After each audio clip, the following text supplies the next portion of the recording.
Estructura de una novela.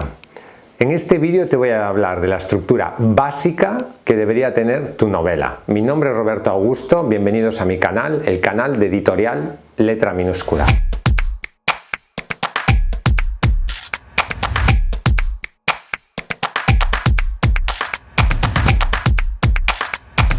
El canal líder para escritores. La novela es un tipo de género que es muy flexible. Es decir, podemos encontrar diferentes tipos de narradores, podemos encontrar diferentes estructuras y se pueden hacer muchas cosas distintas. Es un género que nos da enormes posibilidades narrativas. Lo mismo podemos decir de la estructura. Puede haber muchos tipos de estructura de novela distintas. En este vídeo quiero hablarte de la estructura básica que tú luego podrías modificar y profundizar y cambiar, pero que debemos tener clara la estructura básica si queremos introducir cualquier tipo de innovación. Si es la primera vez que escribes una novela y todavía no te has lanzado a hacerlo y no tienes mucha experiencia, mi consejo es que utilices la estructura básica que te voy a explicar en este vídeo y que utilices un tipo de narrador omnisciente, tercera persona, porque te dará más posibilidades narrativas y es quizás más fácil desarrollar una novela que siga la estructura clásica y que utilice un narrador omnisciente en tercera persona. La estructura básica tiene tres partes claramente diferenciadas: el planteamiento, el nudo o desarrollo y el desenlace o final. ¿Qué se hace en el planteamiento? En el planteamiento lo que se hace es introducir el conflicto. El conflicto es el motor de tu novela.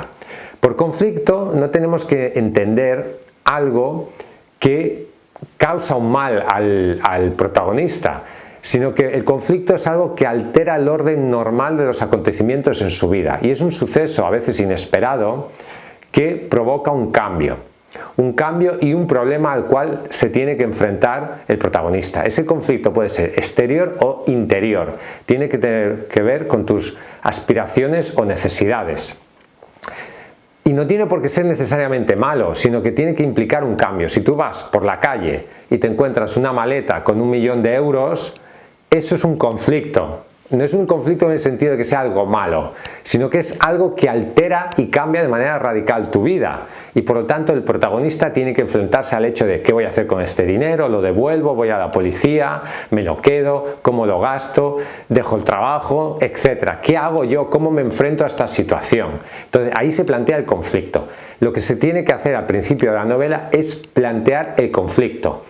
La calidad del conflicto influye de manera decisiva en la originalidad y en el interés que tiene la novela. Si es un conflicto que hemos visto 200 millones de veces en 200 millones de películas y series y otros libros, eso seguramente no tenga mucho interés. Si tú eres capaz de pensar un conflicto original, interesante, atrayente y que quizás no suceda, porque a veces la originalidad no está en el conflicto, sino dónde se desarrolla el conflicto, que suceda en otro tipo de ambiente, en el pasado, en el futuro, en un lugar exótico, fantástico, eso también puede generar mucho más interés en el lector. Lo que se hace en el planteamiento es presentar primero el conflicto y luego presentar a los personajes principales. Los personajes principales generalmente son el protagonista o los protagonistas y el antagonista o los antagonistas. Que los antagonistas, pueden ser personas, pero también pueden ser hechos, sucesos, etc. No necesariamente, el conflicto no tiene que ser entre personas. Puede ser, por ejemplo, si tú estás en una ciudad y hay un huracán, digamos que el protagonista se enfrenta al fenómeno meteorológico, a cómo supera ese conflicto, pero no hay un antagonista, sino que hay un conflicto que, digamos, tiene esa función de antagonista. La lucha, al final, que vemos entre el protagonista y el antagonista es la lucha entre el bien y el mal. El motor básico de cualquier historia, no solo novela, de cualquier historia, incluso de muchos libros que son de carácter religioso, es la lucha del bien contra el mal. Ese es el motor de todo. Y el protagonista simboliza el bien y el antagonista simboliza el mal. Tampoco caigamos en el maniqueísmo, es decir, uno es muy bueno y otro es muy malo. No caigamos en los estereotipos, el superhéroe y el villano. En la vida real los personajes deberían ser mucho más profundos, porque las personas no son 100% buenas ni son 100% malas. A veces hay muchos tonos de grises y tú, sobre todo si escribes novela para adultos, tienes que ser capaz de mostrar unos personajes mucho más profundos, con una psicología mucho más elaborada. La tercera cosa que tienes que hacer en el planteamiento es presentar el ambiente o el lugar en el cual se van a suceder los hechos. A veces el ambiente es como un personaje más y tiene un papel absolutamente central. Si tú vas a escribir una novela de ciencia ficción que sucede en otro planeta, por ejemplo, ¿cómo es ese planeta? Tiene una gran importancia para la trama narrativa y tú tienes que darle al lector los conocimientos, las herramientas necesarias para que pueda entender plenamente el universo, el mundo, el ambiente en el cual se desarrolla tu novela. Por lo tanto, la presentación de las características básicas del contexto, tanto social como del contexto físico, del lugar en el cual sucede la historia, puede tener una importancia absolutamente central y eso también deberías mostrarlo, al menos lo más importante, en el planteamiento. Tenemos que dar una idea al lector de la tesis de la novela, de las emociones principales que va a vivir y cuál es, digamos, el género. El lector tiene que empezar sabiendo si está ante una novela de ciencia ficción, si es una novela romántica, si es una novela de fantasía, etc. Es cierto que podemos mezclar géneros, pero eso tiene que quedar perfectamente claro, de que es una novela policíaca de ciencia ficción, que es una novela romántica, fantástica, etc. Pero el lector tiene que saber a qué atenerse. Si empezamos como una novela de terror y luego se convierte en una novela romántica, eso no va a funcionar. Tiene que haber una coherencia con el género que va a leer el lector y esto deberías ya mostrarlo en el planteamiento de tu obra. La segunda fase es la fase del desarrollo o nudo, que es la fase en la cual se desarrolla la lucha del protagonista con el conflicto, donde el protagonista se enfrenta al conflicto y a los diferentes sucesos. El desarrollo tiene una trama principal, pero esa trama principal se va desgranando, se va sucediendo a través de hechos que se suceden de manera lógica. Pasa una cosa, luego pasa otra cosa, etc. Como subtramas. En el desarrollo tenemos que tener cuidado en perdernos en subtramas que no aportan mucho a la trama principal. Y este es un error que suelen cometer muchos escritores primerizos, que intentan contar demasiadas cosas. Cíñete a la trama principal de tu obra.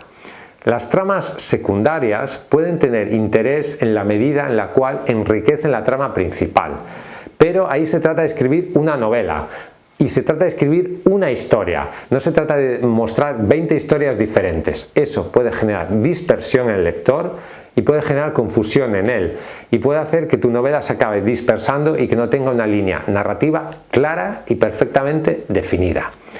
En esta parte del desarrollo de la trama es el momento de profundizar en los personajes, en su psicología y en el ambiente. Aquí sí que podemos introducir descripciones más detalladas, tanto de la historia de los personajes como de sus motivaciones, aspiraciones y necesidades. Podemos conocer mucho más tanto al protagonista como al antagonista y podemos tener muchos más detalles sobre el ambiente o lugar en el cual sucede la historia.